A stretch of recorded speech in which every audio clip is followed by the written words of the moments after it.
cet être divin magnifique.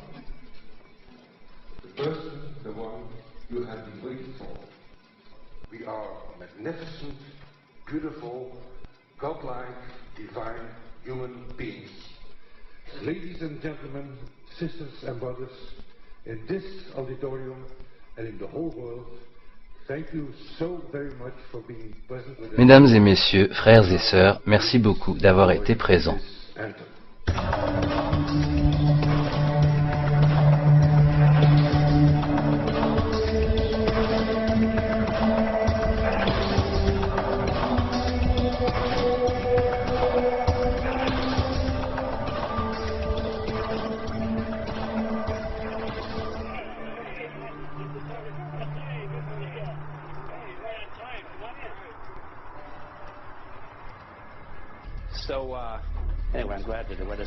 Je suis ravi que le temps ait été en notre faveur. On aurait eu de la neige si on avait fait ça en hiver. Aux États-Unis, vous savez, il y a à peu près 32 programmes de géo-ingénierie en cours. En théorie, ce n'est pas que pour modifier le climat. Mike, il y a tellement de sous-ensembles liés à la géo-ingénierie. On nous parle de connexion avec le réchauffement climatique ou avec la maladie des morgellons. Certains pensent que ça permet de transmettre des impulsions électromagnétiques depuis les antennes du projet HARP en Alaska et en Sibérie. Ça donne le tournis. Chaque domaine vaut la peine d'être l'objet d'une enquête, mais nous avons si peu de temps. Je crois qu'il est plus sage de se focaliser sur les effets toxiques des aspersions aérosols, de ces produits chimiques, de la destruction de la planète et des dégâts sur la santé humaine. Afin de convaincre les gens qu'il faut arrêter ça, que faut-il de plus? Je pense que rester focalisé, telle est notre mission.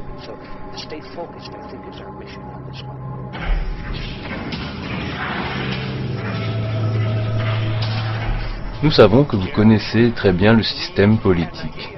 Nous avons eu une idée. Vu la tonne de données et d'informations que nous avons collectées, un bon moyen d'achever le film serait de les adresser à des élus, des sénateurs.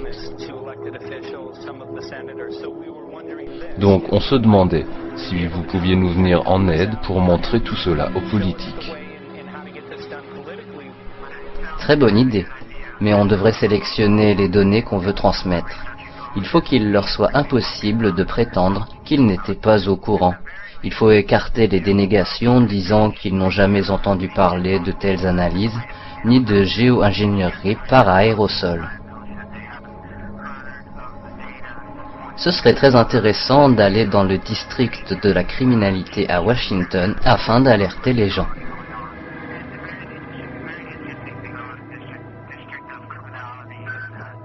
Oui, vous avez beaucoup d'ennemis à Washington.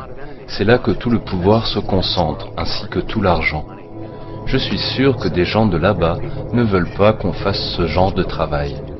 Mais je suis ravi que vous y alliez. On verra bien.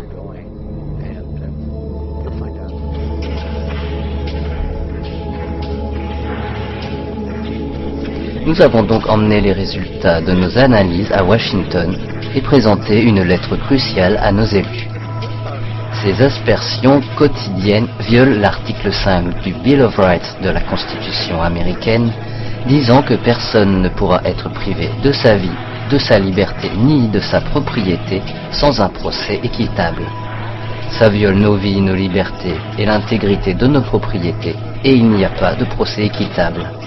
En tant que représentant du peuple, j'insiste que vous fassiez tout ce qui est en votre pouvoir pour nous protéger et arrêter immédiatement les aspersions de géo-ingénierie. Il n'existe aucune justification légale ou autre pour empoisonner la planète et ses habitants.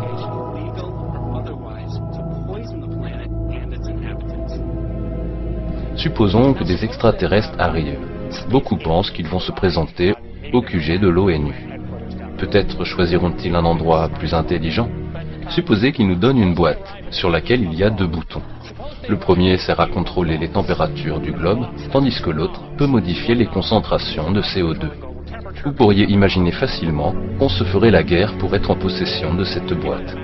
Nous n'avons pas de gouvernance mondiale, ni aucun moyen de nous mettre d'accord sur le réglage des boutons. Différentes personnes préféreront différents réglages. L'ingénierie solaire est comme la chimiothérapie, personne n'en veut. Pourtant, tout le monde veut avoir la possibilité de faire de la chimio si nécessaire. Est-ce qu'on peut attraper de dangereux cancers? Combien de temps ça reste là-haut? Ça dure des années, 2 ans. Et après quoi? Ça retombe? Exactement. Pas d'effets secondaires toxiques? Nous arrivons de nouveau à des inconnus. Il n'y a eu que très peu de recherches. Jusqu'à présent, celle-ci montre que ce n'est pas un problème de le faire. Il y a peut-être encore des inconnus, mais bon, dans l'essentiel, ça marche. My name's Mike Murphy. I'm a filmmaker in from Los Angeles. We're covering an issue called geoengineering.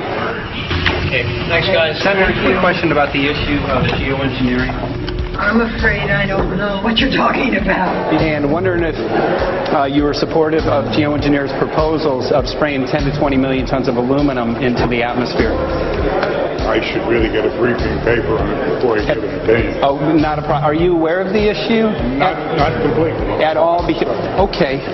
Do you have a letter from constituents and people have concerns?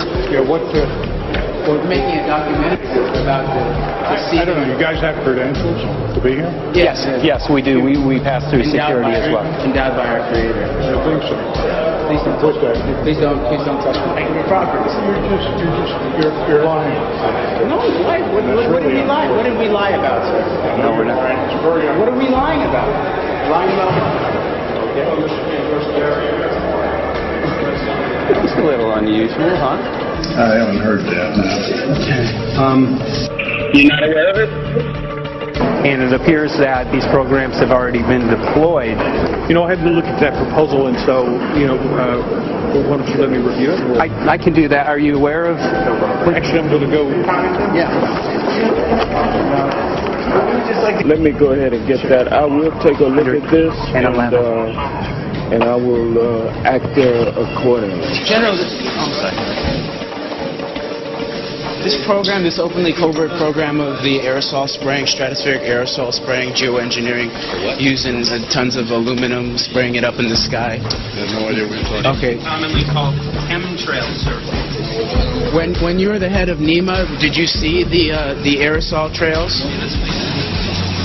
Mike Murphy, filmmaker in Los Angeles. Hi, sir. And we're covering an issue called geoengineering, and wanted to know if you're supportive of geoengineers' proposals.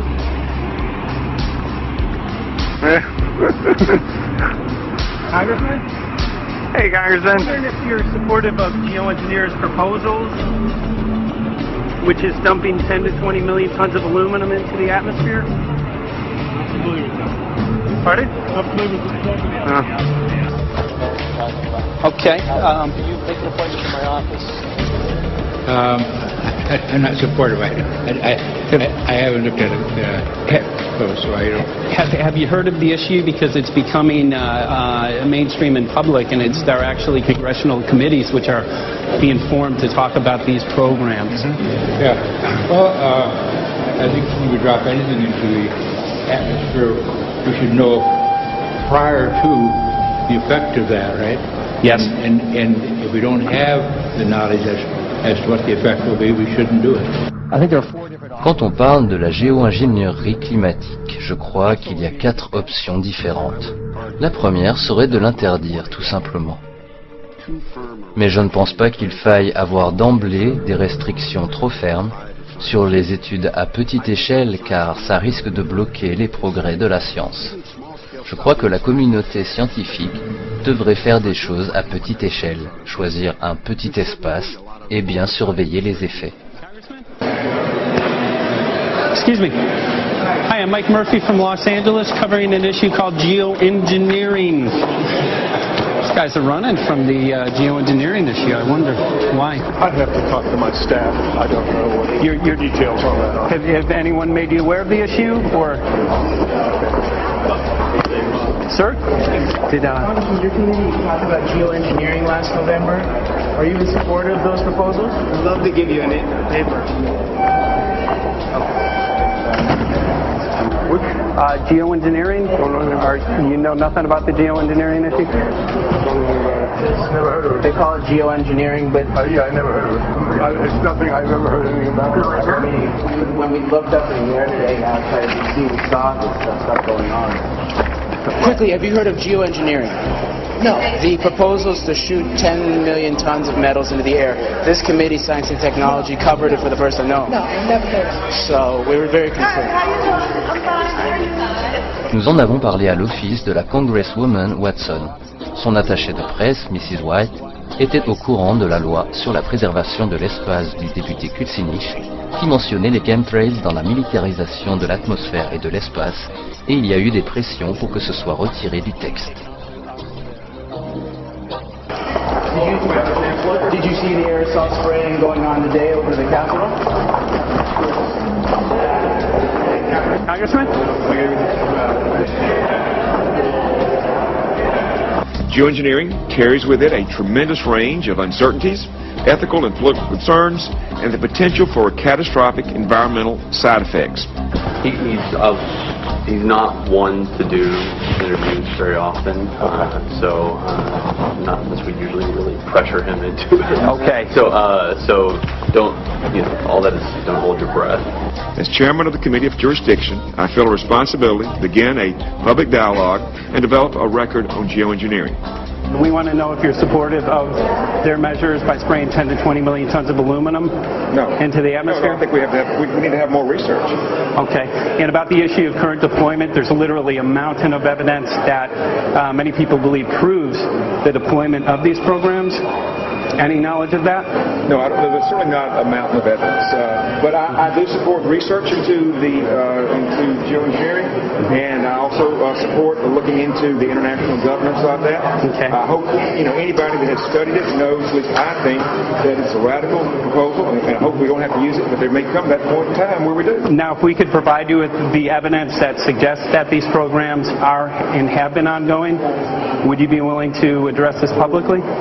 We've had about 3 or 4 hearings on it. We have addressed them publicly. Well, not about the proposals, but about the current deployment of these programs. Citizens. I don't support the current deployment. I think we need to have more research, and they have consequences that go beyond one nation, and so I think that there needs to be governance.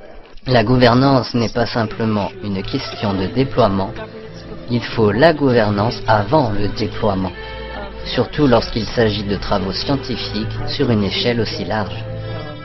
Visiblement, ils n'aiment pas trop parler de ceci. Mais ils sont tous d'accord sur le fait qu'il faudrait une supervision par le Conseil de sécurité de l'ONU, une application supranationale de sécurité environnementale. Ils pensent à une puissance mondiale dirigeant la manipulation de l'environnement.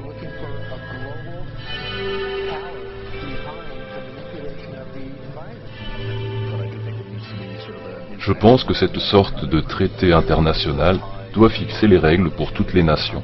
C'est un destin commun. Malheureusement, il n'y a pas que les gros gouvernements qui sont impliqués. Les petits gouvernements, peut-être des milliardaires, etc.